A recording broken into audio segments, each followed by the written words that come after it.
Get out the insurance cards, get out the copays. The office is open, my friends. Brought to you by drroto.com.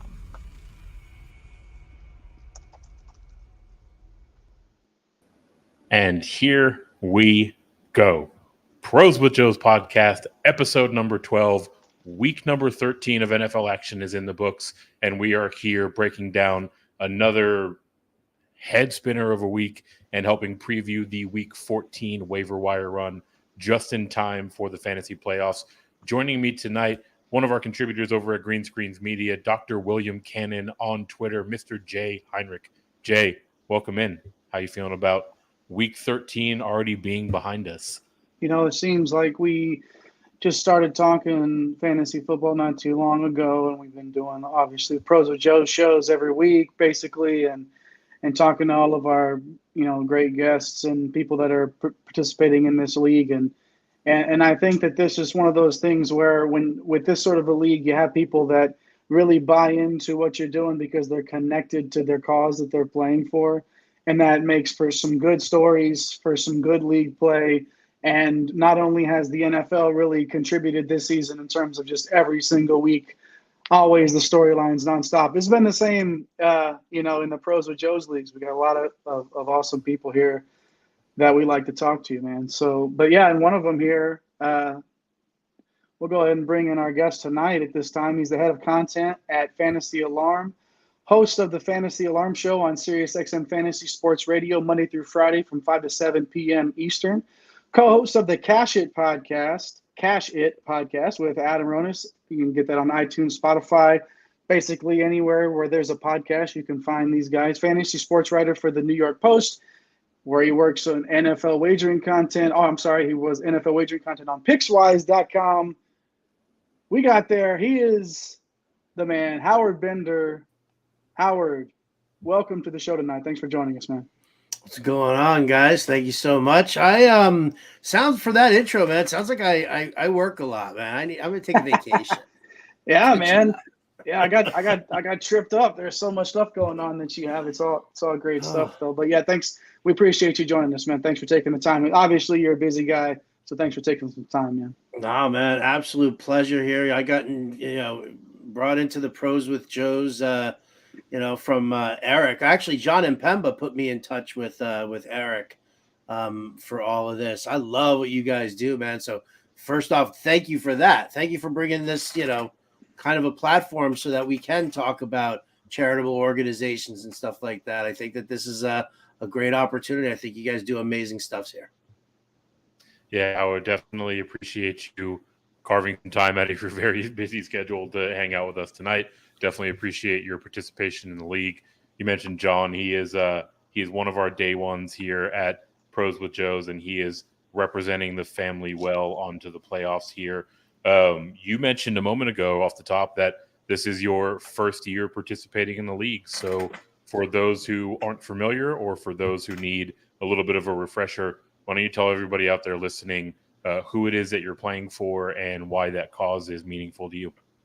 Oh, I play for a rescue called Norsled, Northern California Sled Dog Rescue. They specialize in huskies, malamutes, sled dog type, creatures. There's a it's crazy, man. Like the people out there, if you're gonna get a dog, investigate the breed, like understand what you're getting yourself into. The problem was that Game of Thrones. Everybody wanted a wolf dog. As soon as Game of Thrones came out, it was like the cool thing to do. And without understanding what a husky is or even like a wolf hybrid, it's pretty tough. So the ladies over at Norsled, they do amazing rescue work all up and down California. They pick up dogs from all over just to try and help out with the situation. So norsled.org is where you can go, and they are they do amazing work. We have three dogs, my wife and I here, who are all Norsled rescues, so ranging in age from one is the oldest right now is 6 and 4 and 2, so that's where we're at right now. Yeah. It's talk not just talking the talk, but we're walking the walk there as well. That's pretty cool, and obviously a great cause to support there. So Eric mentioned earlier, and you mentioned earlier, it's your first year in the Pros with Joe's League. So what has your experience been like participating in Pros with Joe's?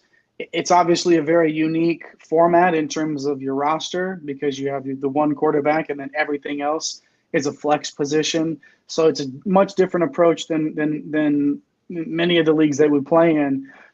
And that's might not be the biggest thing that makes Pros with Joe's different than other leagues. You have a co-manager as well that you might not have a lot of other co-managers with your other team. So what's the experience been like for you? What was there any special prep that you did going into this that was maybe different than some of your other drafts? And what's that like having a co-manager for a team like this? Well, let's see. Wow. All right. Lots to unpack because, Yeah. I mean, listen, first and foremost, the experience is phenomenal. I've had an absolute blast. The guy who won the drawing, Skinny McKinney, an amazing dude, a guy I've known for years, like personally, because I mean, we met through him following me on Twitter and through Fantasy Alarm, and he was, became a subscriber, and then we both, we're both fish guys, so jam band guys, so we hooked up at shows and met there, and so I know his wife. So when his name got drawn, I almost died. I almost died about it because it was so funny. He's such a great dude, and he understands my schedule. So he definitely helped me out a lot more with like reminding me like when waivers was. I was like week 1. I was like, what do you mean? The waivers are now? I'm like in the middle of like, all this stuff. I can't stop and look at me. He's like, I got it this time. We'll take care of it. And then, so he helped keep me on the right path. I dragged him down miserably in this draft. Dragged him down miserably because I feel like, and I feel like he was like, yeah, no, yeah, you got a great assessment here. Gotta take that guy. Well, I didn't realize, the strategy for when you do, like you said, one quarterback and all the rest flex. Your draft strategy is completely different. I'm still in that mindset of I got to get the running backs and I got to get the wide receivers and I got to do and that was such a huge mistake because what happened was everybody just started ripping wide receivers and off the board. The quarterbacks were going early also. And, and I said to Skinny, I was like, dude, all this running back value just falling to us. And he's like, yeah. Okay. Yeah. And I think he was just kind of, there were times where he was like, no, we need this guy. And I was like, oh, okay, great. Fine, we'll do that. But I think he kind of deferred a lot more to me than he probably should have.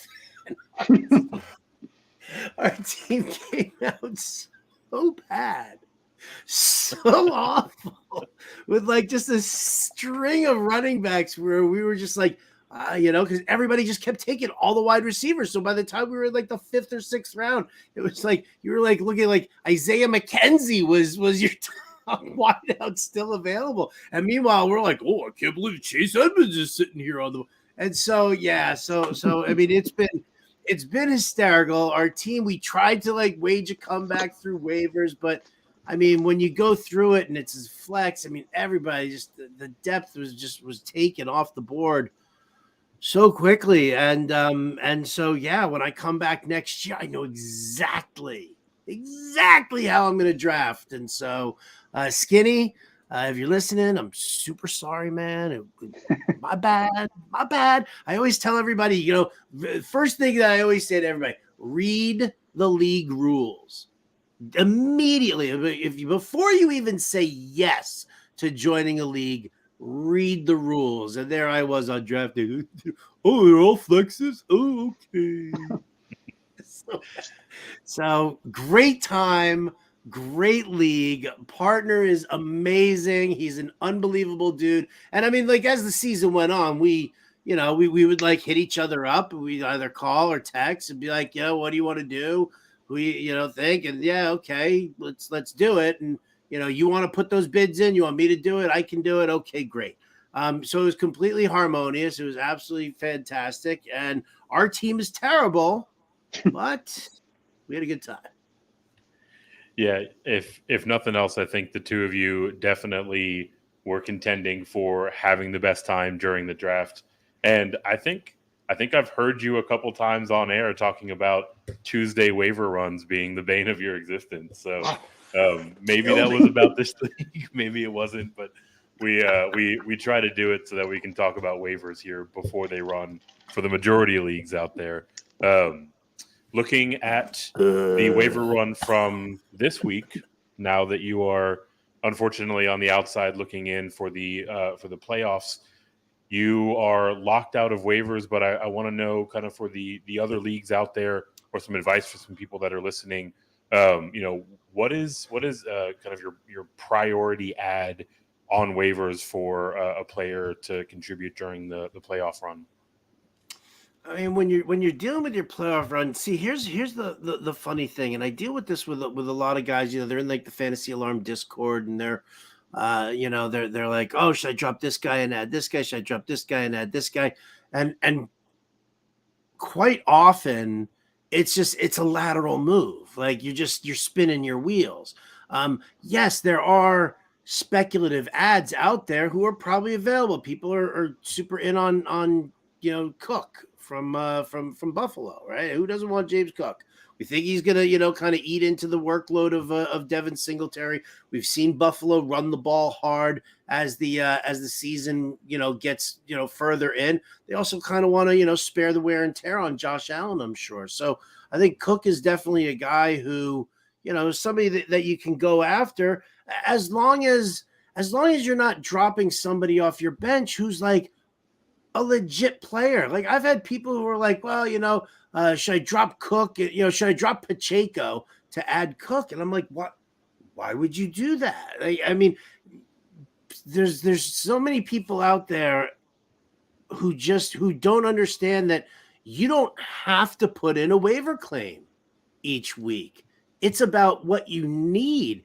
It's about your team. If you're playing in a 10-team league, okay, and you've got like starters all over the place, it's just a bevy of riches on your bench, guys who, have a clear path to carries or a clear path to targets. They get the work. If that's what your bench is, then you don't have to go after a James Cook. What, like, just because a name pops up and people are like, ooh, I kind of like this guy. Like, you don't have to grab him, especially if you don't need to make that move. So, if you're sitting there and, if you're, carrying a second defense, I don't know why anybody would do that. If you're carrying like a second defense or a second tight end, what a trash position that is. Then fine, then dump the backup and, and go with, and take a flyer on James Cook. He's a good, interesting guy to do. You might want to take a look at, what's going on in that Seattle backfield right now between, Travis Homer and DJ Dallas and Tony Jones. I think, Dallas and Homer are banged up still. So, it sounds like when they signed Wayne Gallman in Seattle, I was like, oh, that doesn't sound good for Kenneth Walker, but I mean, like those are the situations that you kind of want to explore. I mean, looking at wide receivers, if you're just playing roulette, Sky Moore was just dropped in my league. Jarvis Landry was just dropped in my, then you don't have to. Yeah, it's a great point and something to think about. Sometimes the best move is the one that you didn't make, and you just sort of hang out with what you got, roll with the people that have gotten you there. And also, for me, it's like you're leading up to this moment, right, where you have your team sort of set up, and honestly, playoff teams that have depth at this point have been planning for that for a couple of weeks now, 2 or 3, 4 weeks, picking up those backups that might hit later on and just sort of riding them out, things like that. So I'm with you 100% on that. You don't always have to pull the trigger on something. You mentioned Kenneth Walker a little bit ago. Let's go to our listener questions. The first question does involve him. It's from Eric Brent at EDJK38. So it's a flex question, Howard. You got DJ Moore, you got Godwin, you got Ken Walker, if healthy. You got Jamal Williams. It's a PPR league. It looks like it's one spot here. Who do you like out of that? That might be a tough one, but who do you like out of those four in the PPR? I mean, who don't I like out of this group? Right. I mean, yeah, listen, if Kenneth Walker is healthy, I mean, if he's truly healthy, then yeah, I'm going for him. PPR standard doesn't matter. Jamal Williams, aka Jamawful, formerly known as Jamawful. I think I can still call him Jamawful. But I mean, how many touchdowns? This dude's got 14 touchdowns. This dude's got as many touchdowns as every Denver Bronco combined.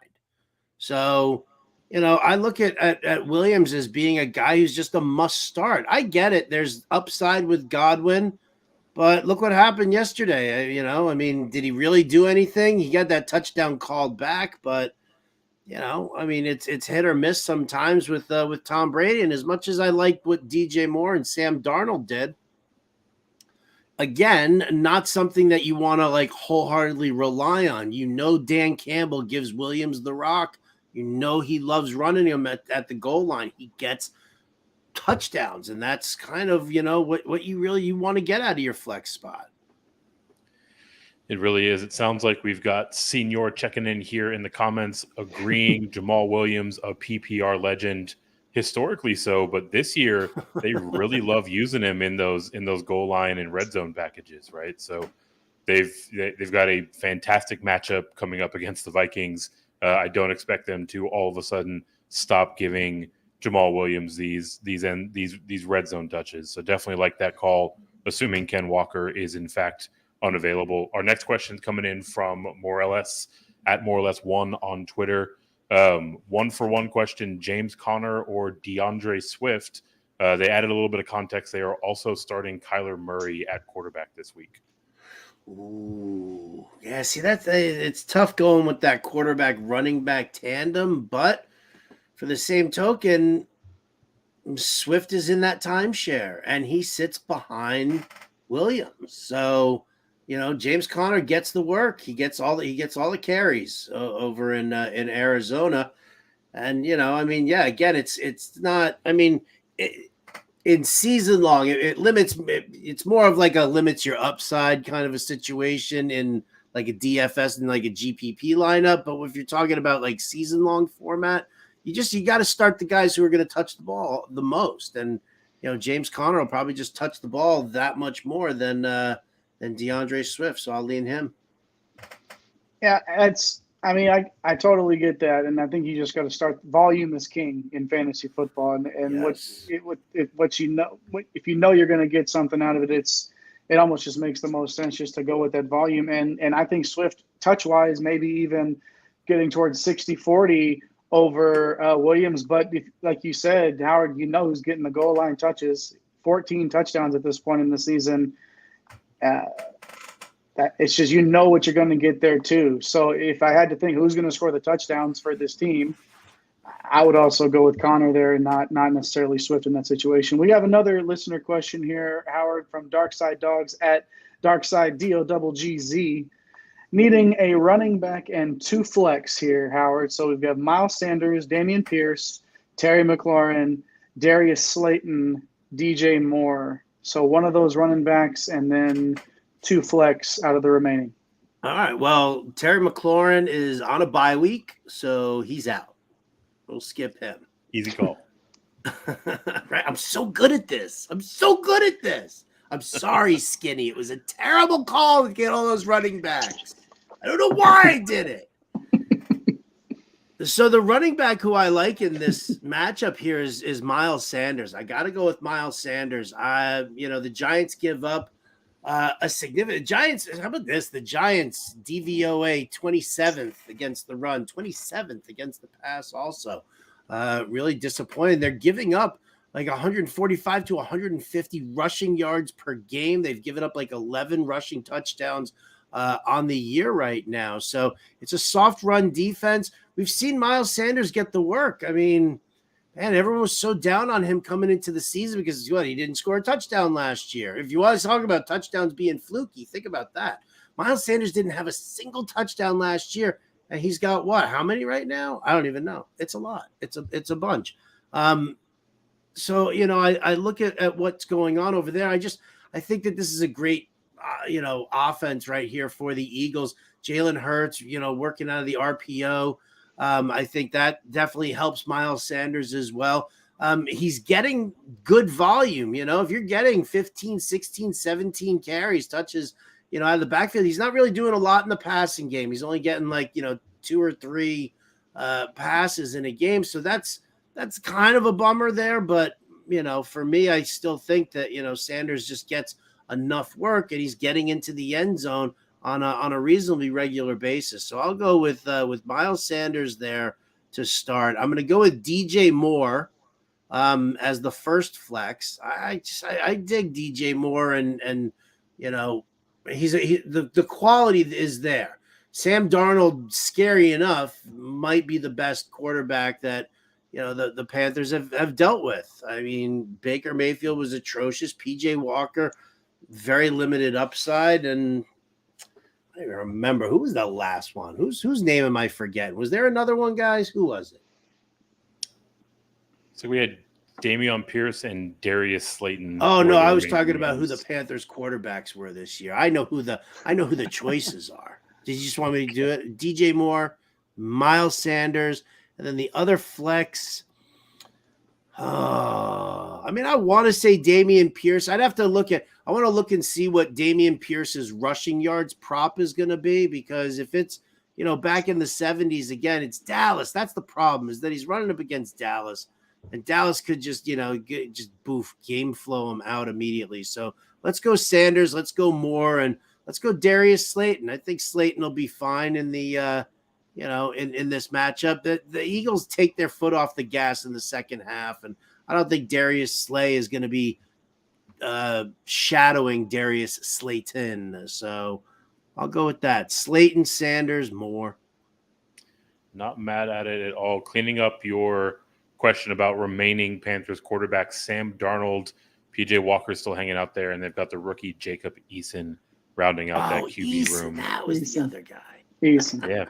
Maybe the Colts wish they had that one back, huh? Yeah, right. Maybe they see what they have in the kid, but only time will tell. We do have, speaking of quarterback questions, we have Michael checking in at MikeAble77 on Twitter. Wants to know, presumably, whether or not it's safe to cut Jameis Winston. Wants to know if Winston sees a start at any point this year for the Saints, and what is New Orleans doing there in general with the quarterback position? Oh.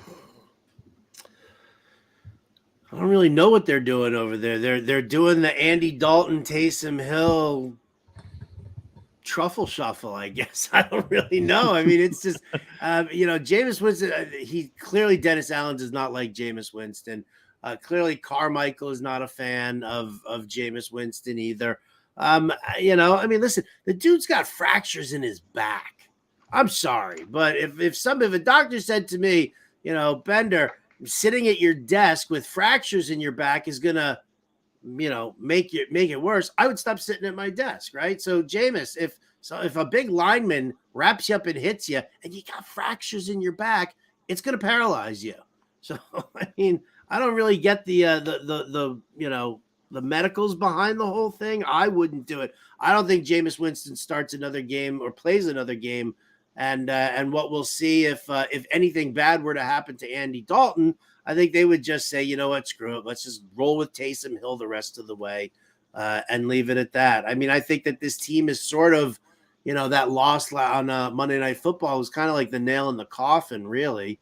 Their defense is all banged up and injured. Their offense is a mess. So, yeah, I think they just kind of pack it in there. It's definitely a situation that for a while the circus is fun when you have the gimmick quarterback that plays tight end that sometimes goes in motion. And that's cool and all, and then that wears down after a couple of games with Hill, and you recognize that you've got 3 quarterbacks. That usually means you've got no quarterbacks, and it sort of seems the case right now down in New Orleans. Got one more question for you here, Howard. Listener question, Jason Beerline at ToasterBear7 It's a PPR league, Howard. Start 3, and he needs to drop 1 here. So we've got DeAndre Swift, James Conner, Isaiah Pacheco, Deontay Foreman, Raheem Mostert, AJ Dillon. Whoa. You ready? Hang on 1 second here, Jay. All right, go ahead. Here, man. I got Come on, DeAndre Swift. Okay. DeAndre Swift, James Conner, Yep. Pacheco, Yep. Isaiah Pacheco, Deontay Foreman, Okay. Raheem Mostert, Uh-huh. AJ Dillon, who's on a bye, Okay. Cordero Patterson, who's also Uh-huh. on a bye. We got to start 3, and we got to get rid of. We got to cut 1. Howard, what are we doing? PPR. Start 3 and cut 1 of them. All right, so we're gonna. Interesting. All right, so we're gonna start Connor, and I think we're gonna start Pacheco this week, and I think we're gonna start Deonta Foreman. I actually really like his matchup this week. I wrote him up in the DFS watch list. I have to cut one of them. Yep, gotta get rid of 1. I mean, I guess. I mean, it's either Patterson or Mostert. One of those is the guy to go, and I kind of feel because I mean, you don't want to cut AJ Dillon while Aaron Jones is dealing with that shin issue, and he could get carries down the road. They're also talking about possibly going to Jordan Love. And if they do that, maybe they kind of baby Aaron Jones a little bit too and just see what they got in Dillon. So it comes down to Patterson and Mostert, and I would probably that's a really tough one there. I think I would keep Patterson and I would drop Mostert. But I'm not happy about that. Yeah, I've got a similar read. I guess kind of doubling back on that answer. We saw Raheem Mostert outsnap Jeff Wilson, outtouch Jeff Wilson in this game on Sunday. Do you think that was more game script dependent, or do you think that is kind of a sign of things to come for the Dolphins backfield here? No, I kind of think that was. I thought I saw something that Wilson like twisted something like an ankle or something like that in the game, and it kind of hindered him early in the game, and so Mostert was the guy who got those touches. But then then both of those guys ended up getting game flowed out. I mean, what they combined for like 36 rushing yards between the two of them in this big revenge game narrative against San Francisco. So I feel like I genuinely feel like it's a 50-50 split between Mostert and Wilson, and I think that Wilson actually gets the a little bit of an edge just because we always worry that Mostert's kind of made out of glass. I mean, again, like I said, it's so close with him and Patterson. I hate this Falcons offense. I hate the fact that they run Tyler Algier as much as they do also now, and then let's splash in a little Caleb Huntley. Why wouldn't we? Arthur Smith is like, I mean, you know what? The running backs that that Skitty and I drafted in the Pros with Joes, all right, we were like the Arthur Smith of our draft. We were like, just give me like 72 different mediocre running backs, and we'll win that way. It's so not the way to do it. It's so not the way to do it. So, I mean, flip a coin. Mostert or Patterson? Wait, I got a coin here. We'll go what? Heads is Mostert. Live coin flip. Okay. Heads is Mostert. Tails is Patterson. Ready? All right, let's do it. Flip Send it. That's heads. Keeping Mostert, I guess. Right choice. Mostert. All right. Keeping Mostert, cutting Patterson. Yep. Absolutely dialed in with the forces of the universe with that Mostert call, and absolutely one of our favorite guests here to swing by the show. Howard, really appreciate you taking some time out of your very busy schedule. Really appreciate you jumping in the league this year. Really hope to have you back for next year and for years to come. Before we get you out of here, can you tell everyone in the world where they can find your work, any projects that you're working on, anything that you want to plug? No, I'm not doing nothing. I told you I'm retired. You can find me fantasyalarm.com. Got all the content over there. Again, the Cash It podcast. Cash It, baby. Adam Ronis and I, we do a bunch of fantasy and betting talk, and that's also for an adult only kind of a place. Literally, it took Adam Ronis like less than 4 minutes to drop his first F-bomb on this past week's podcast. I was like, good job, man. Good job. Cash your tickets if you had under 4 minutes. FantasyAlarm.com, Cash It podcast, Sirius XM Fantasy Sports Radio, Monday through Friday from 5 to 7 p.m. Eastern. You can also find Sunday morning, 7 to 9 a.m. Eastern, which is brutal because I'm on the West Coast, so that's 4 a.m. for me. And just hit me up on Twitter at RotoBuzzGuy. We'll talk. It's about time to fit us in. How about that? Dude, I'll hang out with you guys for a couple hours, man. What am I gonna do? Am I gonna go talk to my wife? She doesn't want to talk to me. She's too busy looking at her stupid Scott Fishbowl team. She's in the playoffs. I'm not in the playoffs at Scott Fishbowl because some schmuck said, "Oh yeah, go stack Raiders, Bender. That's a smart move." And so now she's like, "Oh, I'm just looking at my playoff spot here." I'm like, "Yeah, thanks. Fun." Just rubbing your nose in it for whatever it's worth. If misery loves company, I came up just short in Scott Fishbowl myself. I had the Dak Justin Fields combo, so the IR and the slow start dug me a hole that I couldn't climb out. But it was a late season surge, so another great tournament to go check out and support out there in the world. And again, Howard, really appreciate your time and appreciate your support through this season and hopefully for years to come. Absolute pleasure, gentlemen. Thank you so much for having me. And yes, count me in 100% for next year's Pros with Joes. Lock it in. We will absolutely do that. Thanks, Howard. Howard Bender at RotoBuzzGuy on Twitter. You can find him just about everywhere that you consume fantasy content. Jay, we do have a couple of things that I want to touch on here before we get into the league update. Looking around the landscape of the NFL, probably the biggest piece of news out there is Jimmy Garoppolo heading out for the season with a foot injury. This was a San Francisco 49ers team that was really seeming to be surging and kind of on the cusp of a potential Super Bowl run.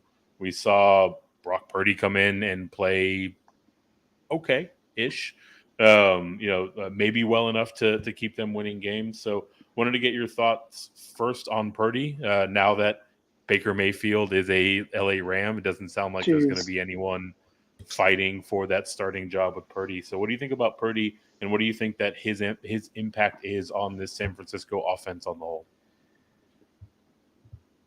I'm not really a big Brock Purdy fan. I think it's unfortunate. The timing of this, obviously anytime anybody gets injured, there's no good time for an injury, right? Especially at the quarterback position at this level. I think,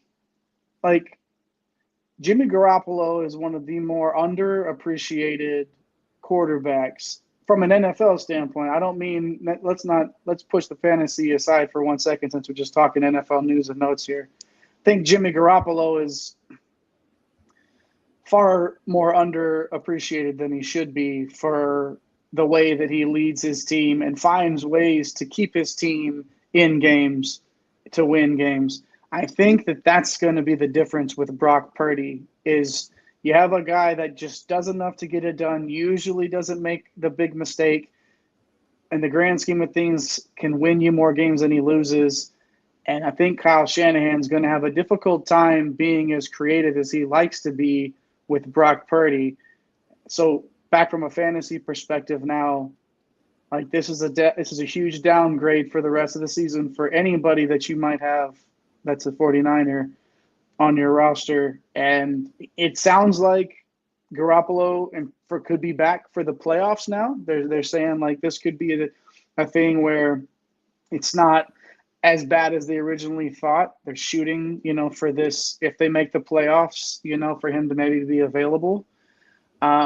Which is good news, obviously, if you're a Niner fan. But I feel like they're going to have a very difficult time scoring points with Brock Purdy at quarterback. So do they look to go another direction? Do you just roll with what you've got and hope that Purdy can manage that? You know, I'm not really feeling it right now, and I think Niner fans have a little bit to be worried about. Yeah, I mean, look, like we're not going to see him, come in and light the world on fire by any means. I went back and rewatched more of this game, and he can get into a decent enough rhythm in this offense, right? He doesn't have any mustard on his ball, right? I think he's not flying out there, but a little bit of timing, a little bit of touch. It's probably kind of a lazy comp, but I kind of see a little bit of Alex Smith in Purdy out there, right? Someone that can potentially come in and operate in this offense well enough. I hadn't seen that news about Jimmy G potentially being back for the playoff run, so obviously that would be big news for the 49ers. The other name that I wanted to talk about is Zonovan Bam Bam Knight. He was the hot waiver pickup from a week ago following the in-game injury of Michael Carter. Michael Carter was scratched again in week 13. Bam Knight comes in and picks up right where he left off. Yet again, saw exactly 50% snap share, but that netted him 15 carries, 5 targets, 5 receptions, over 100 total yards yet again.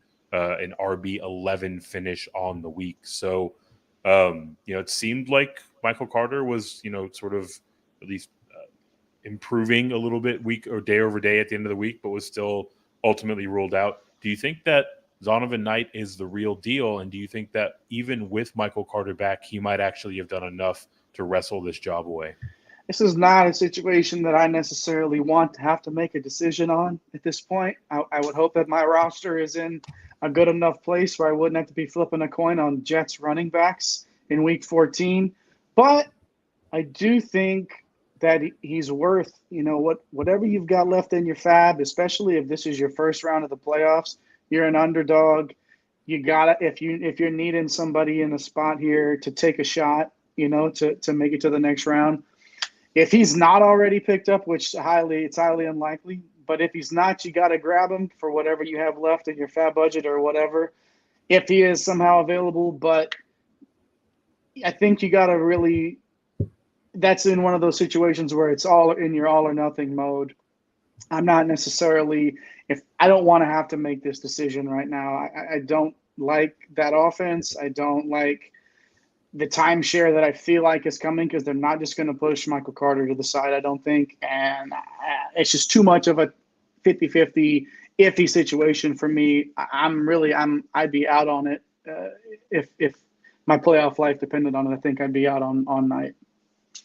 Yeah, the thing that you said that I think is key is it's a 50-50 situation, right? In both of these boom weeks for Bam Knight, he's still only on the field for 50% of snaps, right? So it's not like he's the player that is going to come in and command, 65, 75% of snaps and this huge workload.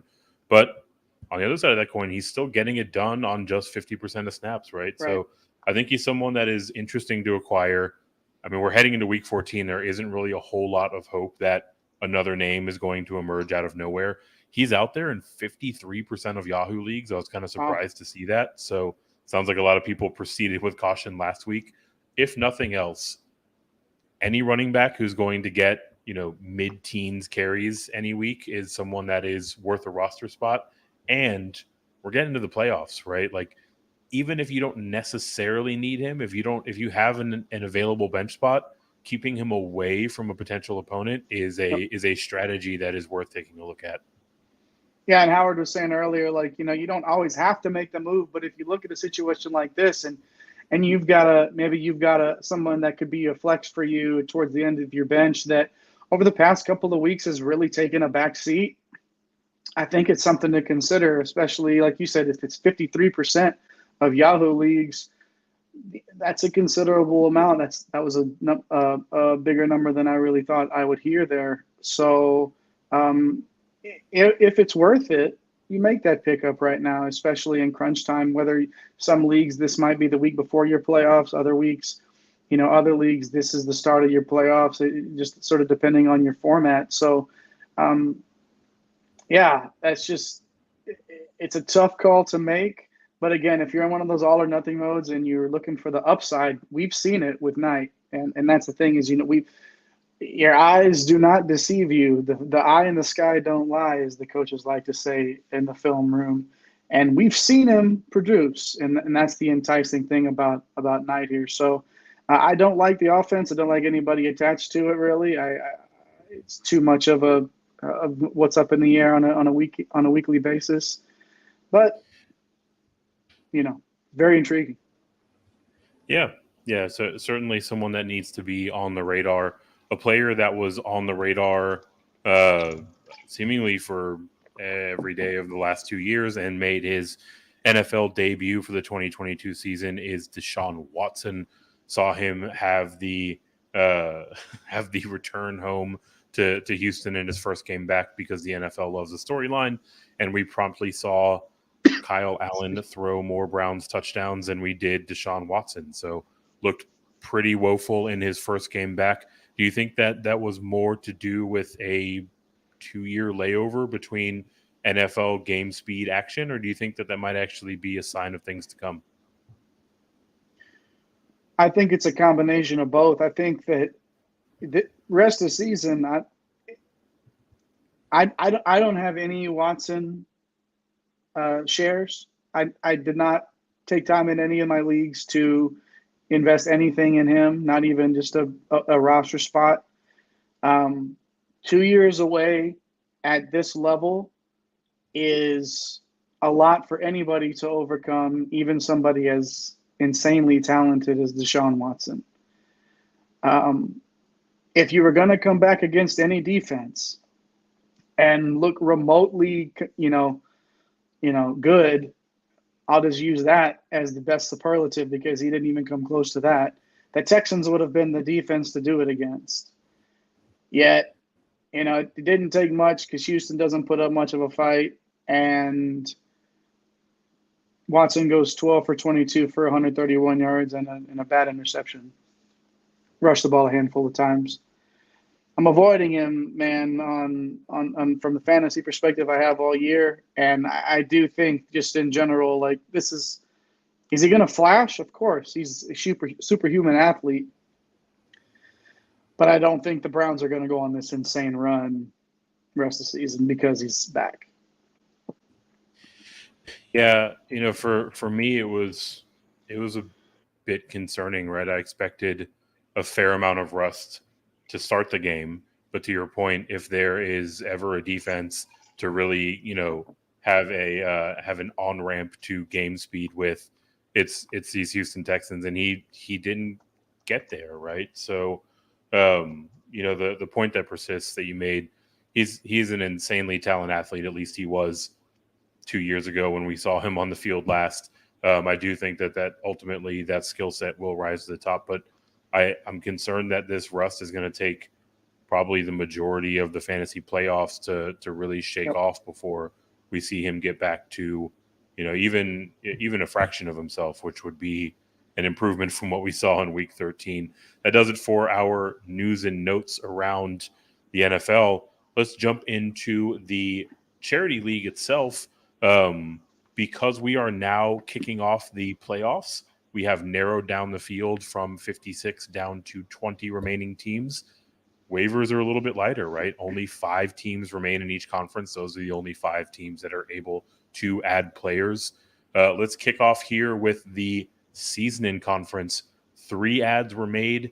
DJ Dallas went for $15. Kadarius Toney went for $2, and Hunter Henry went for $3.99. DJ Dallas was picked up in just about every conference, so let's save him from now. Kadarius Toney, Hunter Henry, anything to like about those speculative ads in this deep format? No, I think those are guys that you can have at if you're needing to use Kadarius Toney. I mean, I get it. That's to be tied to that offense, but I'm not.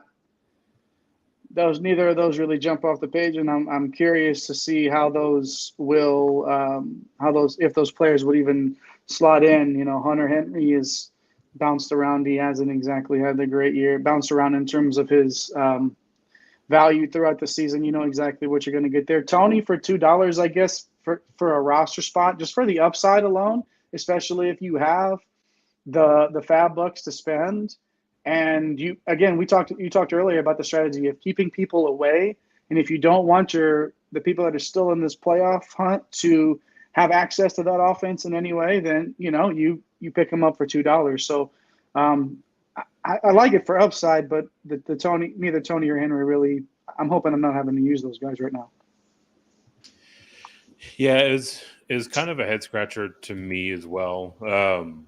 Hunter Henry is emerging in terms of his opportunity, the amount that he's on the field over these last few weeks. 85, 72, and 86% of snaps played over his last 3 games. His routes are increasing, but he's not really converting that, apart from his touchdown game 2 weeks ago, into any meaningful fantasy production, right? You're looking at a guy that's getting you less than 7 points per week over that kind of uptick swings. So in a league where you're required to roster a tight end, I think he's fine, right? He's one of those fringy kind of back end tight end 1 to tight end 2 options. Yeah. Kadarius Toney, I'm not entirely mad at it. It's one of those implied value plays, right? Like, you're looking for a guy that, if things break a certain way, can potentially contribute in a significant way. And Kadarius Toney, if he can stay on the field, is one of those types of guys. So, purely speculative, but there could be a point in a few weeks down the road where an injury or two break a certain way, and now people are unloading all of their fab to go out and get Kadarius Toney. So don't mind doing it a few weeks ahead of time on the cheap. Yeah, it's a good point. Again, and even if it's just speculative and you're keeping him away from somebody later and he flashes and you got him, and it's all good there. So let's move on to the Comic-Con here, a comic conference. Look at the waivers out of that one. Also 3 pickups in this league. Some bigger prices here on this side, where Tyler Huntley goes for $41 here. And then DJ Dallas for $34. So also an expensive buy there. And then our guy, Dr. Roto, picked up Alec Pierce for $5. So, Eric, the Huntley purchase claim, whatever, that's a big dollar amount. Obviously, needing a quarterback in this situation.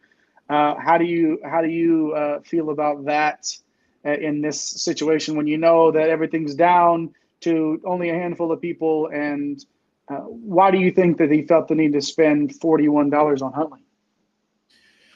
Yeah, there's a couple things at play, right? In this format, any quarterback that is going to start is someone that is worthy of a roster spot, right? Lamar Jackson hasn't officially been ruled out, so not a sure thing by any means, but he was labeled week to week earlier this week by head coach Harbaugh. And usually when you see that, it's a pretty clear indicator that the immediate game to follow is very much so in jeopardy, if not, outright doubtful. Huntley comes in. I mean, that game against Denver was just atrocious on all fronts. But you look at his stretch down the stretch run of last season, and he turned in some decent performances. He also had a QB1 performance where he picked up 73 yards and 2 touchdowns on the ground. So I think he profiles as an athlete that this offense can get something out of. The manager that picked him up, Dave Kluge, he is without Aaron Rodgers on his bye. He's starting Trevor Lawrence over him either way, but there's some depth there. But also, I'm kind of curious. I'm quickly clicking through all of the remaining 4 teams in this league, and I wonder if this in and of itself was also not potentially a block play to try to get out in front of the Lamar Jackson manager. I don't think that is the case unless Stefania is rostering them, and they are not. Yeah, so it looks like this was really a depth play for Dave, but ultimately, had a good amount of fab laying around out there. went out and got his guy. Yeah, it's hard not to do that, right? If you got the fab dollars, you spend it. You can't take it with you at the end of the season. We say that all the time. And whatever it is that makes you feel good about securing a player for whatever the reason is, if you feel good about it, you make that play, man. That's just I'm with you on that. Absolutely. On to the Sandwich Conference. This one was a little bit busier. Still not quite up to the double digits that we see week over week. Some familiar names, some other new names to add to the list. We'll start with Jahan Dotson. Goes off the board for $12. DJ Dallas, the darling of this waiver wire run, goes for $7. And then 4 different free 99 claims. Noah Fant, Travis Homer, Tony Jones, and Greg Dortch. So let's start with Dotson. This is the only league where he was picked up. That was a pretty terrific touchdown run that he made to ultimately tie this game up at the end of the fourth quarter. Anything to like here with Dotson, or is he a bit too touchdown dependent to really register in your interest? Yeah, you hit on it right there. This is boom or bust. I don't like to be boom or bust at this point in the season. If you're in a point of gambling, if you're needing to gamble, again, we hit on this earlier in the show. This is the guy. This is the boom or bust guy. If you need to go for it, if you've got to make up points, if you're an underdog big time and you got to have the win to make the playoffs, or, it's your first round of the playoffs and you're like a 6 seed, and you got to go up against a 3, you've got to pull something off. Dotson's one of those guys for me that really stands out as like a good go boom for you. I don't want to mess with it, but again, boom or bust wise, I think you hit it on the head. It's touchdown dependent, but if he scores and you have him in the lineup, it's really going to help your chances of winning this one. What were you thinking about Dotson there? And then I also wanted to get your take. Actually, let's just stay with Dotson, man. What were you feeling about Dotson? I'll come back to where you were going. Yeah. I think Dotson is fine, right? He opened the season with the all rookie wide receivers only catch touchdowns campaign that has been 2022, right? He had 4 touchdowns in his first 4 games before getting injured. Missed a good chunk of time, 5-6 weeks there, and has been slowly ramping back up week over week. He hit a recent high of 85% of snaps last week. Got up to 37 routes run. Was running around on 81% of Heineke's dropbacks. So, very much so integrated back into this offense. Saw a season high for targets. Saw a season high for receptions. It was only 54 yards, but that touchdown really saved the day. In this format, I think that he is a fine add on merit alone. Because even removing that touchdown, a 10.5 point scorer is a starting caliber asset in this league. Yep. The question that I think you were going to ask was to dive into this Seattle running back room. This is the conference where we saw all 3 of the Seattle running backs added. So I agree. I think we should talk about it here. DJ Dallas seems to be the popular choice. Seems like he aggravated or tweaked some injury towards the end of that game. You had Travis Homer, who was a scratch heading into that game, and you had Tony Jones, the momentary legend in New Orleans, picked up from the practice squad by Seattle. He saw a decent amount of run in kind of mop up duty in this game as well. All 3 of those pieces have question marks swirling around them. If you had to pick one, assuming Ken Walker is unavailable this week, who's the one that you're staking your claim on? I really don't like any of these. This is one of those things again for me, man, where you have to.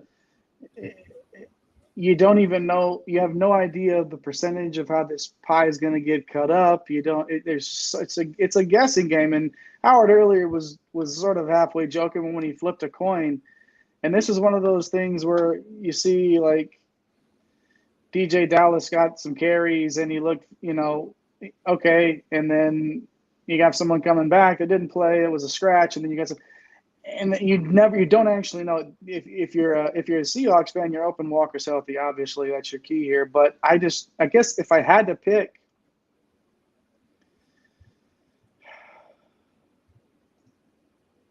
I mean, I just don't. I just don't like any of these. I guess I'd go Dallas because of what we've seen, and he is the popular pick. But I don't want. What are you feeling on this, man? Are any of these like playable? Like start with confidence for you? No, No. in no way are any of these players start with confidence. Honestly, we talked about him, at good length earlier before. I almost want to comp this to the Bam Knight situation from a week ago, right? Yeah. This is a situation where I would be surprised if anybody sees more than 50% of snaps in the coming week, but one of them might, and one of them might well pop. So, you want to, get that sort of implied upside on the back end of your bench if you have a spot. Logically, it would seem like it's DJ Dallas, right? He is nursing that injury, so you're going to have to invest in that player tonight without knowing whether or not you'll get any return on him immediately. But Mm-hmm. it seems like it wasn't a huge injury, so we can be optimistic if he is healthy. I mean, he was on the field while Travis Homer was a healthy scratch, right? Tony Jones was on the field while Travis Homer was a healthy scratch. So I would probably rank them in that order: DJ Dallas, Tony Jones, and Travis Homer. Yeah. But ultimately, gonna be more of a wait and see situation. We do have a question coming in from Tyler here. Tyler, appreciate you jumping in. Make sure you hit those like and subscribe buttons for us. Wants to know if he should go with Mahomes or Jalen Hurts this week. It is a PPR, which on the off chance one of them catches a pass will come into play. We got Mahomes at Denver, and we've got Hurts at the Giants. I've been riding Hurts in the Dr. Roto staff league all season long. He's not the floor on this guy is ridiculous. And at this time of the year, when you know what you're going to get out of your quarterback position, which obviously you have an embarrassment of riches here, Tyler. But the other side of that is the Chiefs could put up 50 against Denver. I don't care if it is in Denver. It's just tough for me. I'm leaning Hurts here, in spite of the divisional game against the Giants. I feel like that's going to be a big stage for him, and he's ready to show that he's the MVP. I think this is a statement week for Hurts, actually. So I'm leaning Hurts. What say you, Eric? Yeah, I am also leaning Hurts, and it is less wobbly in answer. I think it's something that I feel very confident in. I mean, Hurts is the QB1. Tyler's going to sweep it. He was leaning Hurts as well, so Good stuff, definitely man. locked in here. Tyler, make sure you drop us a sub and check out all the content here on the channel. Hurts comes in as the QB1. He's easily got the better matchup this week, right? For as much of a dumpster fire as the Broncos have been, pretty stout defensively, especially Right. against the pass. And the point that you mentioned that is spot on. Jalen Hurts is averaging 11 carries per game. He's getting into double-digit carries week after week when some legitimate RB2s are struggling to get there, right?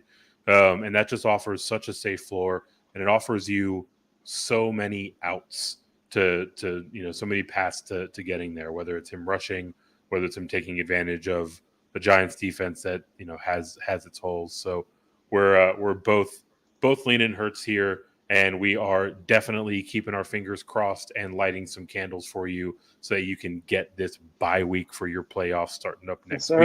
Good luck, Tyler. Our last conference here that we need to talk about the waiver run on is the Nintendo conference. Familiar name right off the top. DJ Dallas goes off the board. We also saw David Njoku, Tyler Huntley, and Tony Jones. We've talked a bit about all these guys, so maybe let's take a spin through David Njoku's prospectus here. there was a lot of hope that the return of Watson meant good things for the tight end position. It actually meant good things for nobody in the Browns offense. But Njoku saw 7 targets. He saw 5 receptions. He did haul one of them in for a touchdown. So 14-point fantasy point day, tight end 8 on the season. Do you think that this is, maybe a bit of cause for optimism for Njoku? Or do you think that, like everyone else at the tight end position, it's touchdown or bust? Yeah, that Njoku game was against Tampa week prior. He was out, I believe, Eric, last week. That's right. So, but the point remains the same here in terms of his effectiveness and Watson having that person. I do think that if you were in need of a tight end, obviously this is an all flex league. The tight end position isn't as important, but the top 200 players are off the board, right, with the sizes of these rosters and things like that. So, Njoku is definitely rosterable in any format when he's on the field. And I do like him being paired up with Deshaun Watson in rest of season. So, I mean, it looks like that cost Pemba $30 there to get him. But again, drop Logan Thomas. Okay. Njoku is one of those guys where, again, if you really can make or break you, I guess, in terms of having that boom week at a tight end position, that doesn't always, there's not a lot of certainty revolving around that position. So, yeah, man, I like it. I like the ad for Jim, and I like if you can snag him off of your waivers somehow and plug him in a tight end position, then yeah, you should do it. Yeah. And we mentioned Huntley earlier going to Dave Kluge in his conference.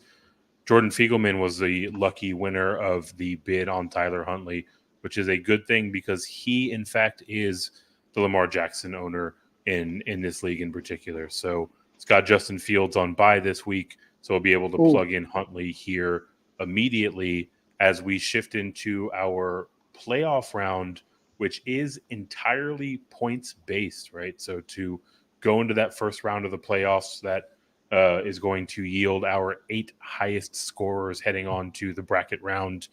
Need to have that quarterback position filled. Tyler Huntley, like I mentioned earlier, has filled in admirably in the past. So let's talk about that a little bit more. We previewed it a bit on last week's show.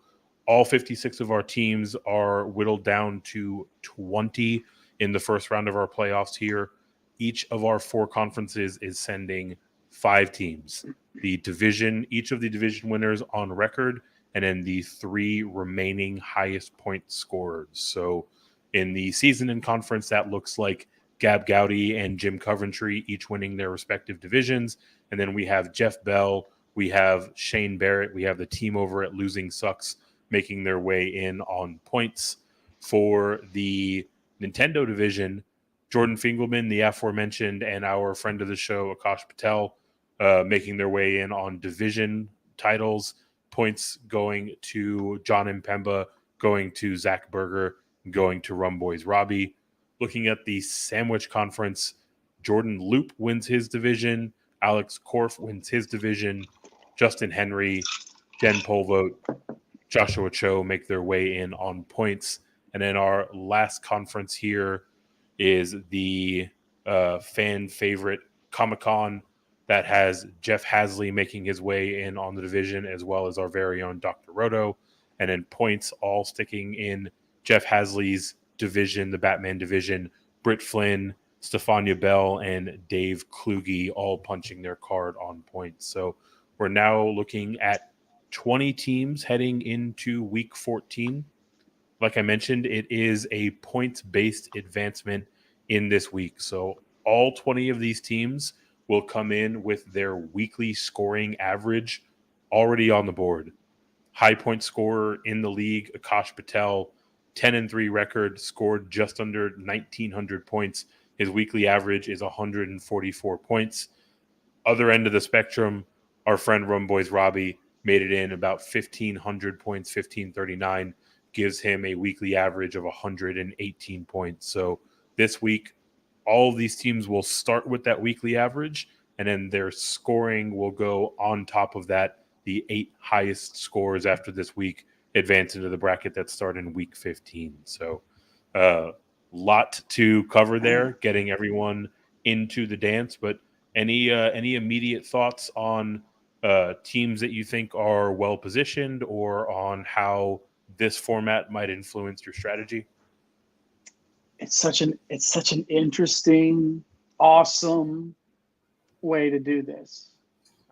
Like it's such a cool way to whittle teams down and to have that many more people involved in this process for one more week. Everybody's holding on. Everybody's got a shot. Akash has been that dude like for the whole season. Like his team has been above and beyond nearly the whole time. For me, we've talked a lot, or I specifically has talked a lot about Gab Gowdy's team and how their pickups that they've made at the right time. I feel like they've gotten better as the season's gone on. Their roster's gotten stronger. Gab's team is somebody to watch here down the stretch in this playoff run. I feel like they'll fare well also. So, but yeah, man, no, it's just, obviously, like you said, our guy Dr. Roto's in there. Mid-pack, he had a good season. Stefania Bell's there, Kluge, Loop, and Rum Boys Robbie. Shout out Rum Boys Robbie, man, friend of the show.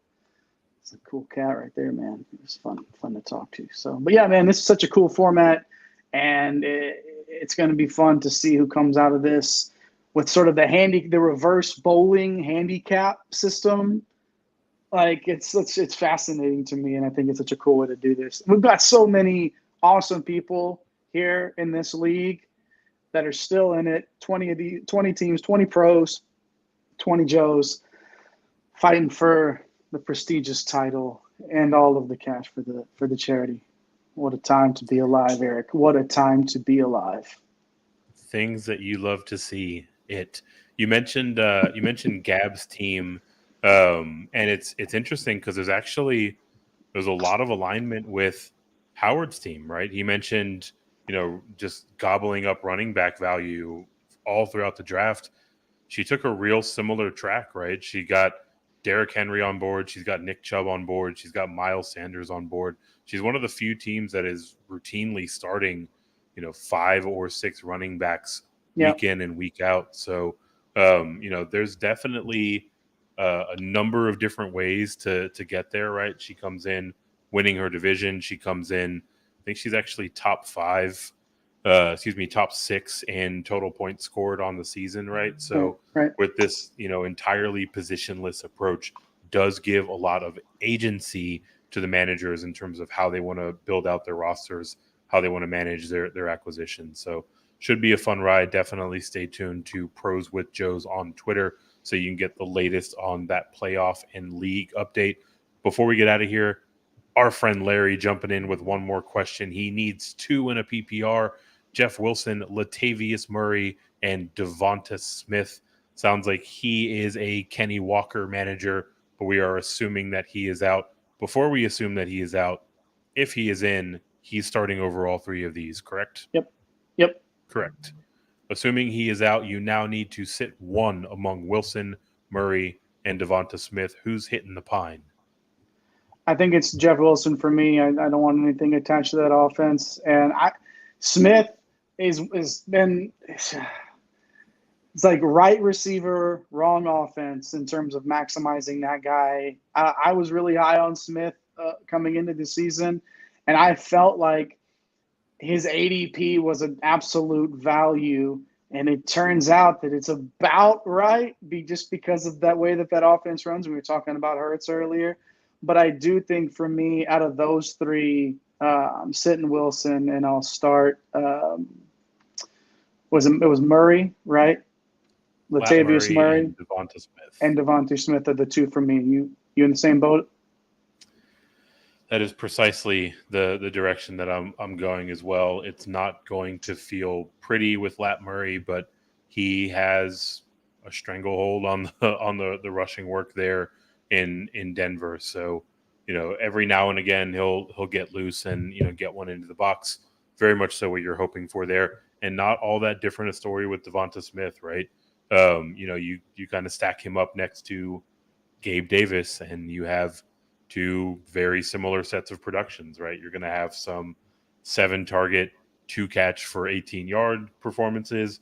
You're going to have some 7-target, 6 catches for 150 yards and 2-score performances, right? So, I'll go with the upside to kind of counterbalance what is missing from Latavius Murray.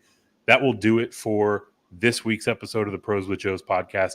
Before we get out of here, like we've talked about ad nauseum now, we are heading into the playoffs. There are 20 teams remaining. We will whittle to 8, then to 4, then to 2, and an eventual champion. That eventual champion is still representing a charitable organization out in the world, and we are still raising money for all of these charities, including that eventual winning champions charity.